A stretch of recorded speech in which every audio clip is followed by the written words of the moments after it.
Bonjour les amis. Totonde Nzambe na Lola. Pona ngulu asali biso dimanche à vélo. C'est le 10e dimanche depuis le confinement. Tolingi topé sa intervention muke oyo depuis la RDC. Bisika nyonso bofandi totombeli bino ba bonne condition d'écoute.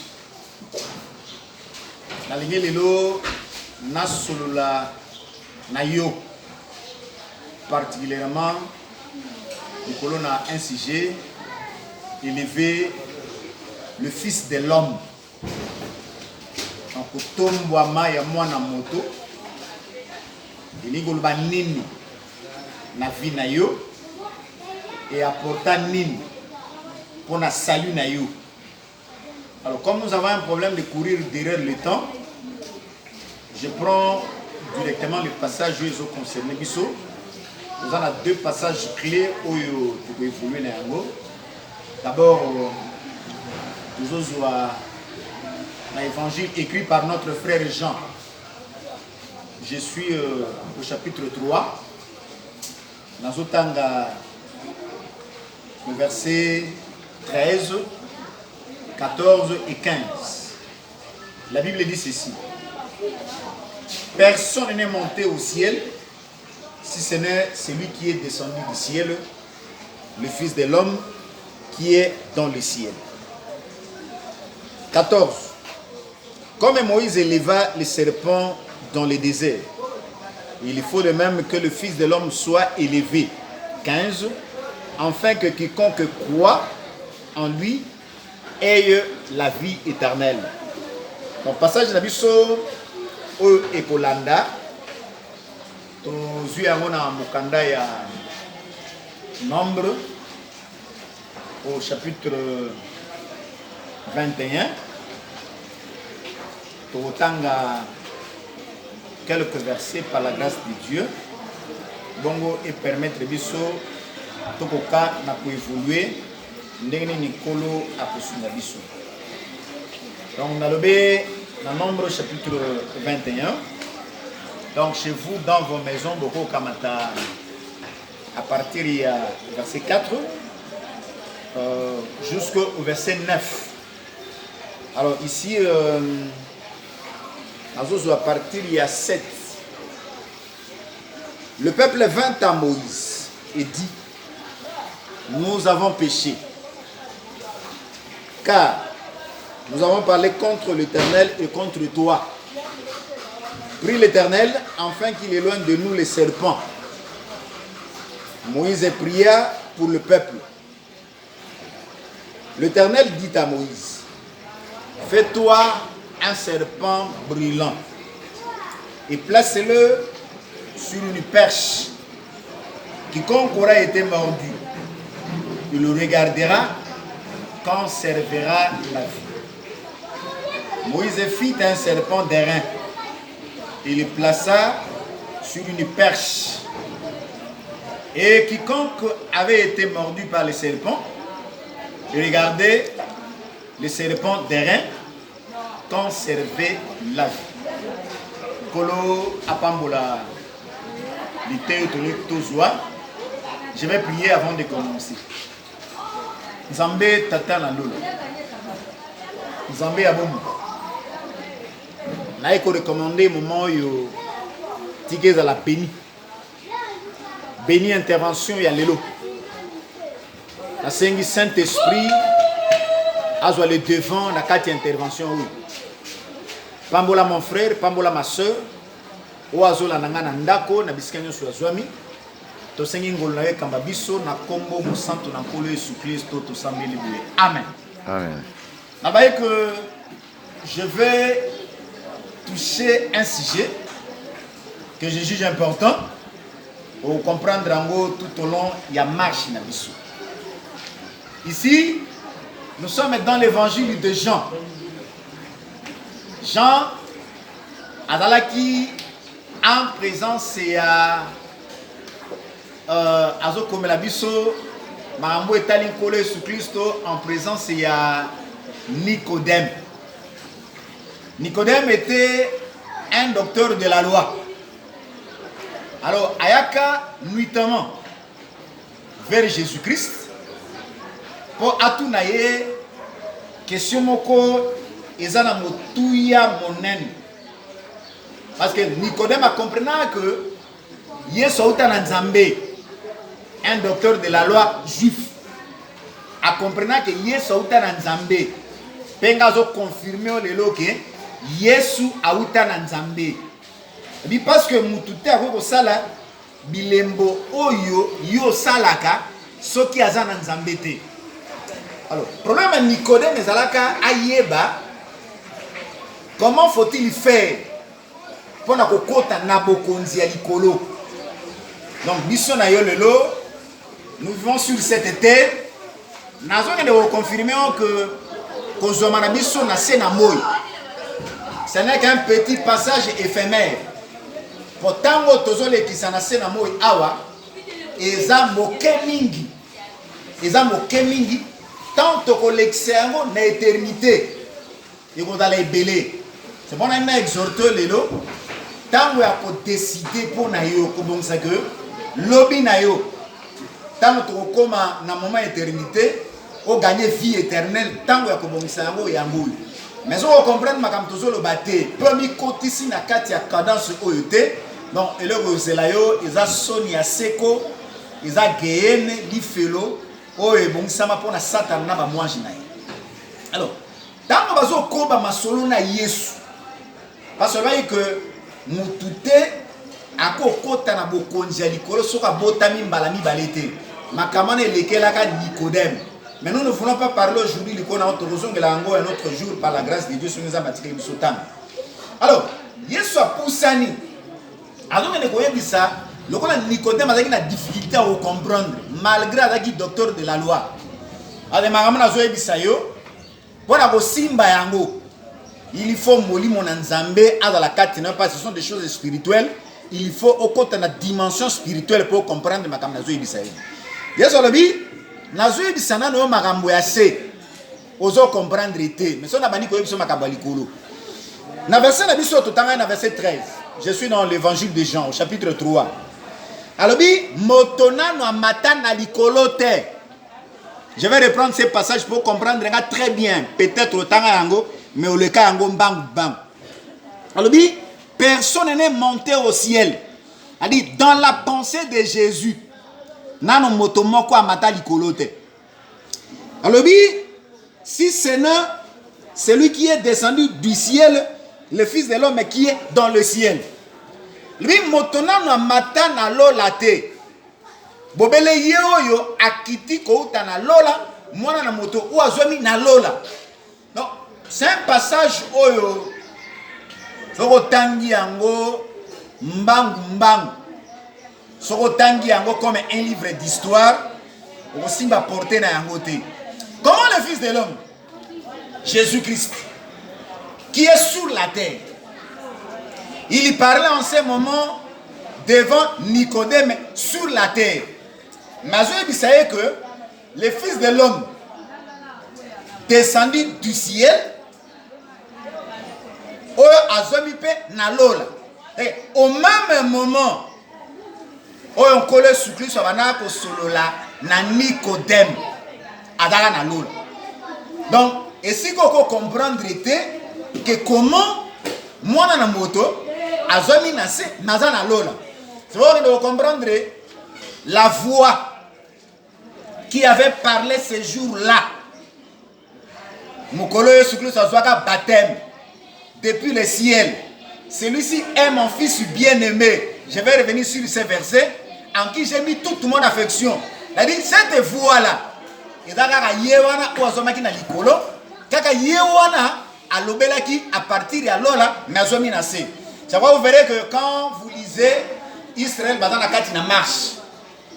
La Bible dit, Dieu était descendu sur la montagne de Sinaï. Mais tant Wazoloba, la voix de Dieu sortait depuis le ciel. Ça, c'est le mystère de Dieu. Il y en a le mot très complexe. Il est ici avec moi pendant que je suis en train de prêcher. Il est avec ceux qui sont dans ma province. Il est avec les États-Unis, les Europe, l'Asie. Deux, trois personnes ensemble en mon nom, je suis au milieu d'eux. Je suis au milieu d'eux. Wana bonzambe, eza bonene encore la biso Yesu Christ. Yesu aza na se, mais azomi na lola au même moment. C'est pourquoi mi tout na teke. Tango Yesu azoka baptême, mongongo le baka liboso da nani. Wana bonzambe na ye. À latinzoto, mais au même moment, il est au ciel. Alors, notre problème c'est le verset 14. Il dit quoi? Comme Moïse éleva les serpents dans les déserts, il faut de même que le Fils de l'homme soit élevé. Alors, loko la Moïse a tombé la nyoka na esobe. Et c'est ngeli pe mwana mbuto atombwama afin que quiconque croit en lui ait la vie éternelle. C'est-à-dire pour que vie éternelle et epai na nani yango andimi de Seigneur d'abord mwana na mbuto atombwama. Donc il s'y a se focaliser na tombwa kotombwa maya mwana na mboto kotombwa maya kole Yesu Kristo c'est quoi il ko la biso ni nazongi na bisiko yo Yesu alokoti makomi o alobaki yango devant Nicodème bisiko to kotanga na mukanda ya Nombre na chapitre yango 21 ndekuna sika toujours lokota makambo wana. Ici, nous sommes en face de Moïse. La ligne d'abord n'a touché pas que Moïse n'est pas n'importe qui. Moïse était l'ombre d'une réalité à venir. En clair, Moïse a là qui ombre à Jésus. Donc pourquoi je dis ça? Je vais vous dire en passant que dans la Bible, le grand prophète de tous les temps, c'est Jésus de Nazareth. Mais avant Jésus, il y avait avant lui quelqu'un, autre ombre, ou encore dans la préfiguration à Christ. C'était Moïse. Et que, dans la Bible, maintenant, je vais dire que la Bible a connu deux grands prophètes. Moko dans l'ombre, c'est Moïse. Dans la réalité, c'est Jésus-Christ. Pourquoi? Moïse avait dit quelque chose. Na mukanda ya Deutéronome, azoye bisabi sur le Moïse dit tomba makas. Alors Bible. Je suis dans Deutéronome chapitre 18. Na otanga le verset 15. Pena vous sauter na tangi mususu o elanasi. L'Éternel ton Dieu te suscitera du milieu de toi, d'entre tes frères, un prophète comme moi, vous l'écouterez. Ça c'est Moïse qui parle. A comment na pembeni ya suka ya ministère o tata pesa ki pane. Azolo beloko. Alobi Yawe Nzambe akotele misa mosakoli mosusu lokola ngai. Bokoyo kaye. C'est pour dire que Moïse divinement averti à comprendre que il y a un ombre véritable à koya. Il y a un que Nzambe a kotombola mosakoli lokola ngai. Bokoyo kaye. C'est pour dire que lelo pona kozolobiko il faut qu'on landa mosakoli wana Moïse atikala ko yebisa biso yi. Or après Moïse ce qui totali oya kitana Moïse zara Josué. Or ici on ne parle pas de Josué parce que lelo pona kobika ezato landa Josué. Donc tout Israël savait que Moïse est envoyé de Dieu et c'est lui le prophète. C'est pourquoi les prophètes à Moïse que Dieu vous enverra un prophète comme moi. Il faut noter qui était Moïse. Moïse était un prophète. C'est le quoi il faut dans la prophète. Moïse était roi. Parce qu'en Israël, tant Israël avait autant là. Non, le roi c'était Moïse. Maintenant, il était roi en Israël quand les chefs s'assemblaient. C'est-à-dire, Nakotambola Moïse en tête à Israël. C'était lui le roi, c'était lui qui régnait sur Israël. Alors, le prophète qui viendra comme Moïse, il faut dans la roi. C'est pourquoi je dis, nous présenter Jésus-Christ, c'est comme le roi de rois et le Seigneur des seigneurs. Donc, Moïse était libérateur. A libéré un peuple en Égypte. Donc, l'élan pour que tu sois libéré, l'esclavagisme à Satan. L'élan pour la libérer, l'esclavagisme à péché. L'élan pour la libérer, la coutume. Donc, celui qui a la puissance, qui a la force de délivrer, c'est le nom de Jésus-Christ. Le prophète qui viendra, il doit être un sauveur. Parce que Moïse a sauvé Israël de l'Égypte. Donc, aujourd'hui, si nous sommes sauvés, il n'y a de salut en aucun autre.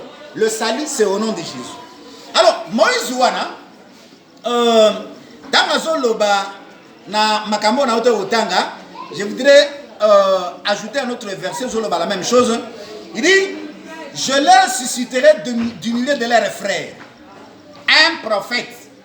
Donc on a souligné le roi du milieu de leurs frères. Il dit, le prophète, Dieu s'était choisi un peuple.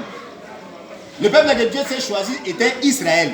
Donc prophète Tobazolo Banaye, Akouta na Congo te, Akouta na Équateur te, Akouta na Kikwiti te, Akouta na Congo central te. Prophète wana Akouta na États-Unis te. Prophète wana Akouta na Asie te. Prophète wana, il faut abima katina bandeko, katina bayuda. Oh,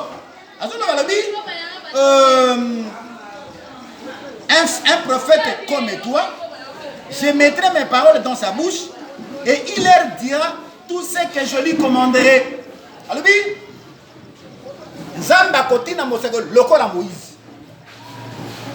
Zamba kotia maloba katina. C'est pour dire que le véritable parole maloba solo ya bonzambe tokuta en katana sur Christ. C'est vraiment tango ailleurs. Bible c'est que c'est lui la parole. Il dit au commencement était la parole. La parole était avec Dieu. La parole était Dieu. Donc parole tozo ebisayo. Ce qui parole était mis na kombo na Yesu Christ. Dis-toi que zo yo kanzambe yemoko. Alors que tozo na likamona biso ya Moïse. Moïse il était en tête d'Israël. Bana Israël bakatisi mer rouge. Ils se sont retrouvés dans le désert. Banakati en marche. Bible lobi nanzela peuple a s'impatienté. Mobembo zo umela. C'est comme yo pour le baga banandima. Ba eza biso ke yeso zo ya maya kakate. Peuple a s'impatienté nanzela. Alobi Moïse pourquoi bimisi biso en Égypte? On même biso na kati ya désert mission na biso mona aka man. Donc peuple a dit qu'on murmurait. Or biso neto otambola, la Bible nous demande de marcher par la foi. De marcher par la foi, neli qui était bilaka na nzambe. Ndenge so lobaka ko ratete ko kusama na tango. Tant le peuple a murmuré. Comprendre que murmure nyonso, attitude nyonso, acte au ça la contraire de la parole de Dieu, les autres comme manamato ya nzambe. Bible na moment wana Zamba tindi banyoka na kongala. Serpent brûlant. Banyoka na kat na désert, nyoke bima e banda ko soa bato. Et so okufu. Et so okufu. Et so okufu. Tango peuple amoni azo okufa. Quand le peuple a murmuré que pas na Moïse. Parce que Moïse c'est lui le prophète. Moïse c'est lui l'intermédiaire. Le prophète c'est la bouche de Dieu. Le prophète c'est l'oreille de Dieu. Le prophète c'est les yeux de Dieu. Peuple qui est pas à Moïse. Abeleli Moïse. Moïse sambela nzambe. Alongola banyoko liboso na biso. C'est comme aujourd'hui nous sommes sous la peste. Nous avons cette épidémie. Lélo, tu as une pandémie. Et cette pandémie touche toute l'humanité. Donc tout le monde sommes cancellés d'une manière ou d'une autre. Tant que bélité, mais au côté du chômage. Tant que bélité, mais ça les autres ambulants. Tant que bélité, ma boutique est kangami, ma magasin est kangami. Donc nous ne sommes plus libres parce que nous sommes frappés par la peste. Alors, qu'est-ce que nous devons faire? Bible le peuple à ce tournant qui perd Moïse. Or, les autres comprendre que le véritable Moïse aujourd'hui, c'est Jésus de Nazareth. Donc, n'est peuple Israël à se tourner vers Moïse. Donc, biso lelo. Lorsque nous comprenons que Tosomi Nanyoka, c'est-à-dire nous sommes frappés, Dieu a envoyé un fléau donc pour nous décimer. Donc, qu'est-ce que nous allons faire? Lelo yo, ma organisation minière à monde, ma grand pays, ma grand laboratoire, donc bazo kokana no ko éradiquer, ko freiner expansion et pandémie OET. Alors, moi je vous appelle à la conscience. Donc, le temps n'a pas se tourner vers celui qui peut intercéder. Parce que Moïse était l'intercesseur pour le peuple d'Israël. Maintenant, d'autant à la carte de la Bible, donc si nous avons aujourd'hui un intercesseur, s'il y a quelqu'un qui peut intercéder pour nous, je vais vous dire d'abord que ce ne sont pas les anges, ce ne sont pas les saints, ce n'est même pas Marie qui doit prier pour nous. Mais celui qui peut prier correctement par le biso, c'est Jésus de Nazareth. Je vais appuyer ça par un verset de la Bible. Il y en a beaucoup, mais à cause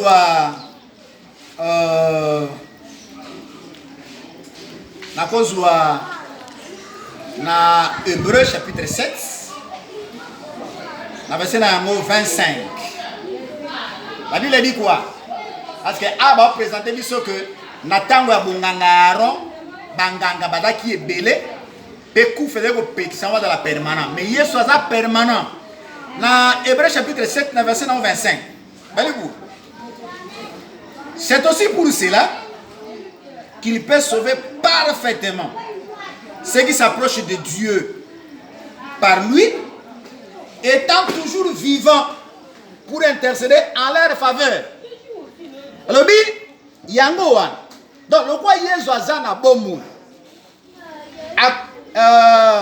Akoyi kobikisa d'abord parfaitement. Donc, mouta kobikisa sans faute. C'est Jésus. Et puis, le roi aza vivant, aza libosu nzamba zo intercéder. S'il y a quelqu'un ou à quoi intercéder pour la faiblesse na yo. S'il y a quelqu'un ou à quoi intercéder pour la péché na yo. S'il y a quelqu'un ou à quoi intercéder pour la maladie na yo, c'est Jésus. C'est pourquoi en ce moment-ci, moi j'appelle toute l'humanité à se tourner vers Jésus. Parce que yo balou qui est pas Jésus Christ, au Seigneur na yo, Seigneur intervention, il a aujourd'hui le pouvoir de dire Covid-19 arrête tes effets. Quand nenga ibsa mon pépé, arrête avec tes menaces, mon pépé, tu es là qui vient. Donc, reviens sur pessi, ordre l'élo. Pandémie sil et sil. Sera le bessim bayote et kosim bayote. Alors, nous avons dit Moïse à l'objet, Sala serpent d'airain. Sala, non. À l'objet, Sala serpent brûlant. Bisala nyoka na kongala. Ogocha mikolo na perche. Mutu nyonso ya swami na nyoka. Soka tomboli miso atali bisika oyo nyoka na kongala ezali abiki. Quand Moïse est allé fabriquer le serpent, Moïse a posé la serpent na libende ya motako. Babengi serpent d'airain nyoka na motako. Akamati nyoko wana atiango liko na perche. Donc perche ils ont suspendu. Ils ont suspendu horizontalement. Alors, batie nyoka wana lagi nyoka na motako. Donc, on a parlé d'abord que motako ou bien airain. Airain, c'est le métal pour le jugement. Donc, sur au côté de la tabernacle, donc tu verras que l'autel des holocaustes, donc, et Tumbelo, Yambe Kanamiboma, basala ango na li bende ya motako. Parce que motako zali bende supportaka facilement chaleur. Ata moto ezandengeni. Donc moto ezalaka supporter. Donc atel qui makasi motako et supportaka chaleur nango sans problème.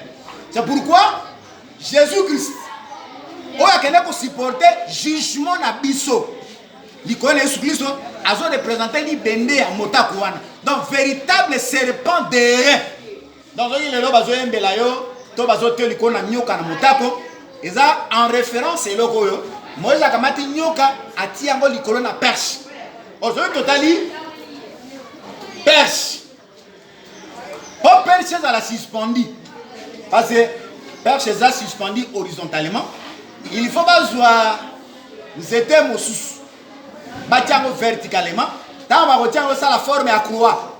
Donc, c'est dire que na ato Moïse a salaka ango na désert. Et là qui déjà préfiguration yakufa na Yesu Christ. Yango na Yesu tanga zoya azoloba lokola Moïse a telemisaki nyoka na motako na esobe. Moïse a telemisi nyoka na motako. Donc zanga nyoka eswe yo. Nyoka na rongale eswe yo. Okomi tungisa te. L'unique solution miso na yo mon esiko yo Moïse a tomboli miso na motako. Donc, dans la mission na yo, et moni nyoka na motako, donc on conserve vie. Donc, vous faisiez sous na bokonji, du colon na yo, ce qui moquait te. C'est pourquoi, dans le tangi, tozongi na bisika oyo, colon na biso Yesu Christ oyo sur na Nicodème, azo yebisa lobi lokola Moïse. Atombolaka nyoka na désert. Moi j'ai vu nyoka. C'est un petit événement. Et ça acte moqué. Mais ça na mystère belé bon na kati. Donc il suffit que otombola mi sonota le sika yo nyoka na motako. Et tiani ko na perche. Donc quel que soit ngenge ya nyoko ekotaki na nzoto. Donc, vous faisiez ça dans le conjugal. Alors, les loyaux, nyoka na motako etombwama. Et ça, élévation, ou encore la zone banamo. Parce que tango, ba mati se soukli son ekulusu, alongwe na se, a mati di kolo. C'est-à-dire, elle a suspendu entre le ciel et la terre. Donc, tango soit suspendu. Alors, quiconque courra en lui, parce que koufa na soukli son ekulusu, yo sa kufa apona masumu na yo so sopa makila po ete yozo lobiko. Donc soko yambi Yesu Christ bon moise pas na. Donc le voilà nous avons péché parce que la Bible dit tous ont péché et sont privés de la gloire de Dieu. Mutu moko te akotombo la musabalité.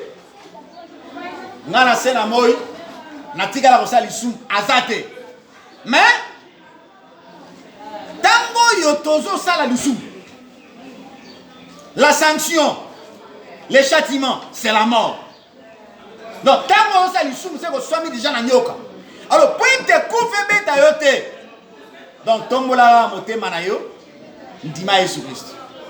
Tombola miso na yo, yamba Yesu Christ. Enfin que quiconque croit en lui ait la vie éternelle. Donc, moutoua yambi Yesu. Voilà les privilèges en empêché. Donc, tango yambi Yesu Christ. Parce que Jean-Baptiste, lorsqu'il présentait Jésus au peuple, à lui, voici l'agneau de Dieu qui ôte le péché. Donc, Moutou a l'ongola du soum. Père dans la makokia l'ongola du soum. Et tant ma katina ote, c'est Jésus. Tu es pardonné de tous les péchés. Tant qu'on a pardonné, on a tous les péchés. Le fait que yo tala Yesu Christ, tu as la vie éternelle. Non, même ceux qui ont koufa lelo, nanzoto. Non, on est liquide, mukolo Yesu Christ koya. Tango kele na suke ko beta. So ekuta okata kufi okoseko. So ekuta wazana bomo o Matthieu kena lolo. Donc so ko za kati na Yesu Christ, oyambi Yesu Christ. Bible lobi, il n'y a point de condamnation pour ceux qui sont en Jésus-Christ. Donc, yolongwe na kati na condamnation. C'est pourquoi moni quand abisika na lobaki pour na Yesu comme intercesseur. Manelo mo izabu. Lelo na sena moy soki ozuli kambo na justice okoluka avocat asambela yo liboso ya ba juge. Mais quand nous rentrons dans la parole, Yesu a mis comme ça avocat et pas n'importe.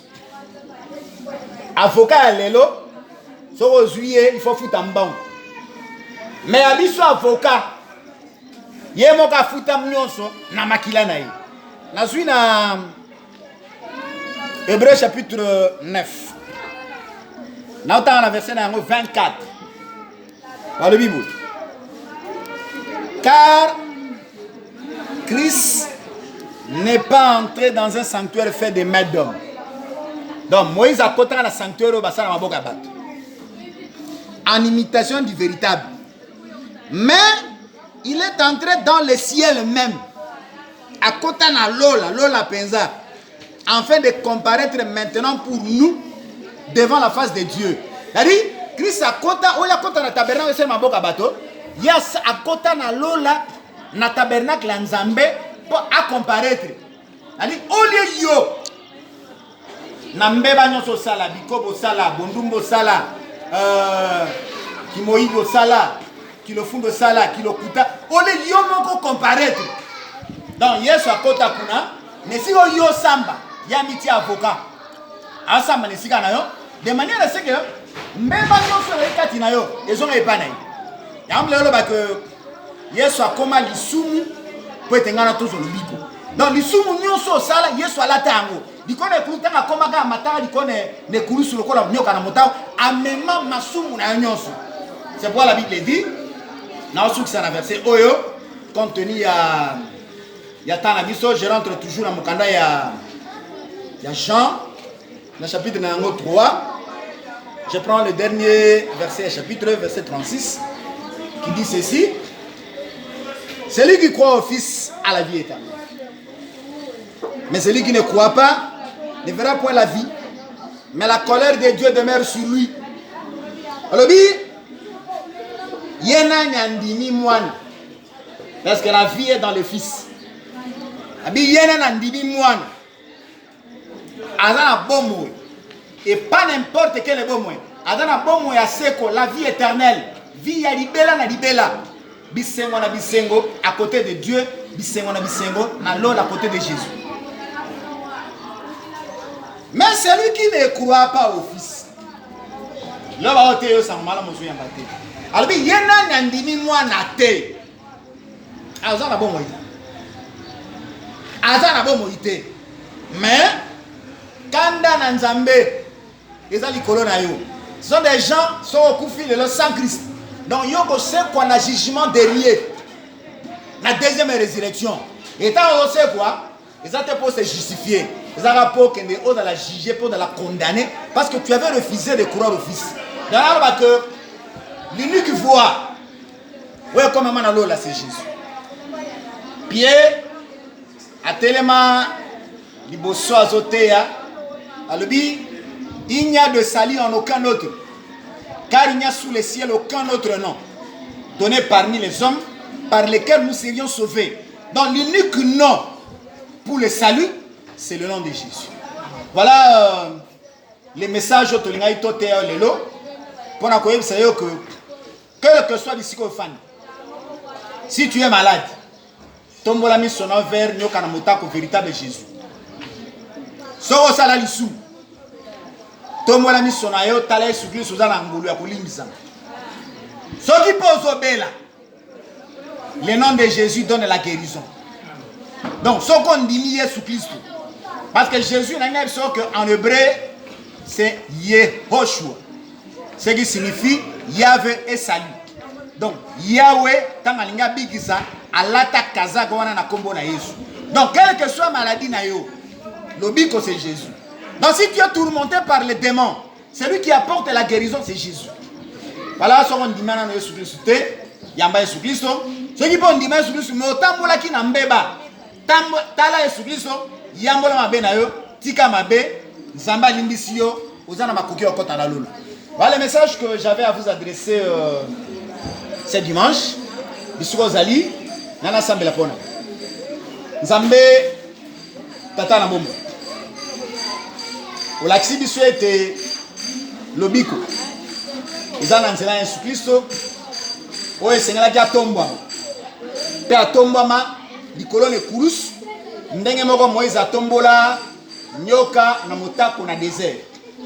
Nzamba lola tika message oyo esika na mitema bana yo. Boba fungoli mitema bayambi yo. Kolo ngenge na nyoka. Ngenge na kufa. Elongwa pe opesa moko na moko bomo. Yene nazo bela. Alandi message oyo. Qu'il soit guéri au nom de Jésus, quelle que soit maladie na ye. Ou aza tourmenté na ba démon. Na ordonné na ba démon ko tikaye au nom de Jésus. Nzambe pambola libota. Pambola bana na yo. Batela mokili na pandémie ya COVID-19 oyo frappé monde entier. Boya yon kolo bazala épargner, bazala frapper na pandémie oyo te na kombo na Yesu Christo na sambeli boye. Amen. C'était votre serviteur Clément Mosende depuis Assemblée des Saints. Il y a Balabala Dodoma numéro 38 na commune ya Barumbu na ville capitale ya Kinshasa, République démocratique du Congo. Nzambe na lola apambola bino na bisikani so bozwami na kombo na Yesu Kristo. Amen.